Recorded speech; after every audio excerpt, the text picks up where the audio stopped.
Well, for the past month, we have seen daily COVID testing numbers drop statewide. In fact, testing is now at its lowest point since June. Here's News 13's Gabrielle Burkhart with what's behind that and why it could pick up very soon. Some of the main testing facilities in Albuquerque tell me they're not seeing the demand for tests that we saw in July and August. But with schools reopening and people starting to travel again, that could all change.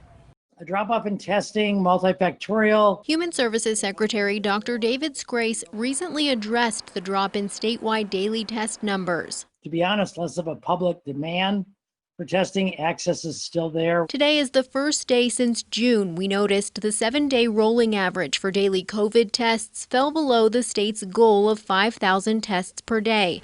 But New Mexico has also seen a drop in daily case counts, a good sign. It really has trickled down, especially since we made the decision to go from asymptomatic testing to symptomatic testing. Denzel Ross is the Chief Operating Officer and Interim CEO of Loveless Medical Center. He says Loveless was testing upwards of 500 people per day back when they offered testing to anyone. But they ran into supply issues, both with PPE and actual test supplies. These days, Loveless is administering between 70 to 100 tests per day. We want to be thoughtful in the way that we do this because we have no end in sight for COVID. We can't say, hey, at the end of October, we'll be done. Last week, the governor updated New Mexico's travel order, saying those who can test negative within 72 hours of entry to New Mexico are exempt from the 2-week quarantine. Whether people are doing that is nearly impossible to track. Honesty is very important. Still, as schools reopen and demand for testing could go up, health officials say New Mexico is in a good place. We want to start planning for